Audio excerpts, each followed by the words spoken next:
ये कहानी है मिस्टर ओलिवर की, जो कि एक एंग्लो इंडियन टीचर हैं और शिमला के एक बोर्डिंग स्कूल में पढ़ाते थे।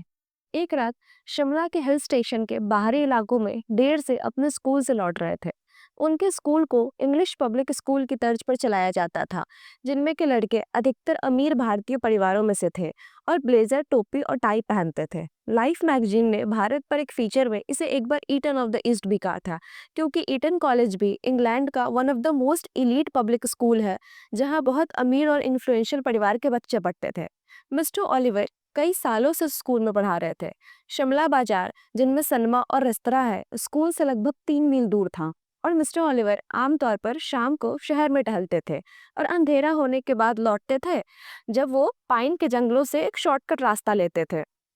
जब तेज हवा चलती थी तो पाइन के पेड़ एक उदास और भयानक आवाजें निकालते थे, जिससे ज्यादा लोग बहुत डरते थे और उस रास्ते से जाना पसंद नहीं करते थे। लेकिन मिस्टर ओलिवर को इन सब बात से कोई डर नहीं लगता था। उनके पास एक टॉर्च थी, जिसके सहारे वो धीरे धीरे जंगल में आगे बढ़ रहे थे। तभी उनकी रोशनी एक लड़के पर पड़ी, जो कि सर झुकाकर एक चट्टान के ऊपर बैठा था। मिस्टर ओलिवर उसके पास रुक गए, क्योंकि स्कूल के लड़कों को तो अंधेरा होने के बाद बाहर निकलना अलाउड नहीं था। तुम यहाँ क्या कर रहे हो?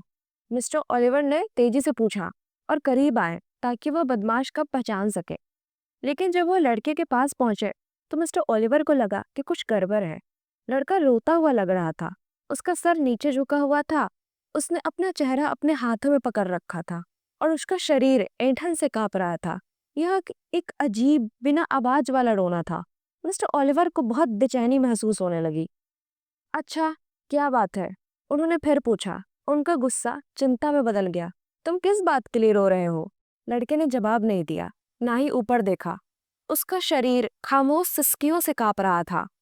चलो, तुम्हें इस समय बाहर नहीं होना चाहिए, मेरे साथ चलो। मुझे बताओ कि क्या परेशानी है, ऊपर देखो। लड़के ने ऊपर देखा। उसने अपने हाथों को अपने चेहरे से हटाया और मिस्टर ओलिवर की ओर देखा। मिस्टर ओलिवर की टॉर्च की रोशनी लड़के के चेहरे पर पड़ी, अगर आप उसे चेहरा कह सकते हैं। इसमें ना आंखें थी, न कान, न नाक और ना ही मुंह। यह सिर्फ एक गोल चिकना सिर था, जिसके ऊपर स्कूल की एक टोपी थी। टॉर्च उनके कांपते हाथों से गिर गई। वह मुड़े और पैरों के बीच अंधाधुंध दौड़ते हुए नीचे की ओर भागे, मदद के लिए पुकारने लगे। वो अभी भी स्कूल की इमारतों की तरफ भाग रहे थे। तभी रास्ते में उन्हें एक झूलती हुई लालटेन दिखाई दी। मिस्टर ओलिवर लड़खड़ाते हुए उसके पास पहुंचे। उनकी सांसें फूलने लगी थी। क्या है साहब? चौकीदार ने पूछा। क्या कोई दुर्घटना हुई है? आप ऐसे भाग क्यों रहे हो? मैंने कुछ देखा। कुछ भयानक जंगल में एक लड़का रो रहा था। उसका कोई चेहरा नहीं था, न नाक, न आंख, न मुंह, न कान, कुछ नहीं था। मिस्टर ओलिवर ठीक से बोल नहीं पा रहे थे। कोई चेहरा नहीं साहब? नहीं, आंखें, नाक, कुछ कुछ भी नहीं। क्या तुम्हारा मतलब है कि वो ऐसा ही था साहब? चौकीदार ने पूछा। दिया अपने चेहरे की ओर उठाया। चौकीदार की भी न आंखें थी, न नाक, न कान, न एक भौं, कुछ भी नहीं। तभी हवा ने दिया बुझा दिया। इसके बाद ये कहानी खत्म हो गई। आपको क्या लगता है, इसके बाद मिस्टर ओलिवर का क्या हुआ होगा? क्या वो सपना देख रहे थे या सच था? जो कुछ भी लगता है प्लीज कमेंट में बताएं और इस चैनल को लाइक करें, शेयर करें, सब्सक्राइब करें।